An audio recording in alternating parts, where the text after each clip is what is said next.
Assalomu alaykum va rahmatullohi va barakot.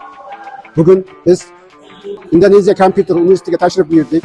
Tashrifimizning asosiy maqsadi 2025-yil 15-sentyabr kuni Chirchiq davlat pedagogik universiteti rektori, professor, O'zbekiston fan arbobi Gafurjon Muhammedov va Indoneziya kompyuter universiteti rektori, professor Eddi o'rtasida hamkorlik memorandumi imzolandi. Memorandumning asosiy maqsadi ikki tomonlama hamkorlikni har tomonlama rivojlantirish va amaliyotga tatbiq etish, universitetlarimizni dunyo miqyosida tan olishini ta'minlash, talaba almashinuvini yo'lga qo'yish, akademik mobillik, professor o'qituvchilar stajirovkasi, yozgi maktab, kuzgi maktabni tashkil qilish, o'quv amaliyotlarini tashkil qilish, talabalarning har tomonlama intellektual salohiyatini rivojlantirish maqsadida tadqiqotlar, loyihalarda, grantlarda ishtirok etish va hokazo masalalar ko'rilgan.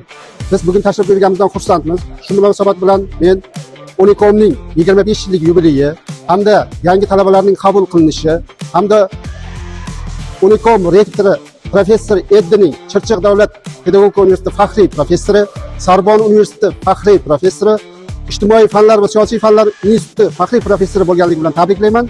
Ishlariga muvaffaqiyat tilayman. Bizning tashrifimiz bu hamkorlikni boshlanishi deb bilaman va hamkorliklarimiz rivojlanadi. Kelajakda amaliyotda bir o'zini natijasini beradi degan umiddaman. Rahmat e'tiborlaringiz uchun.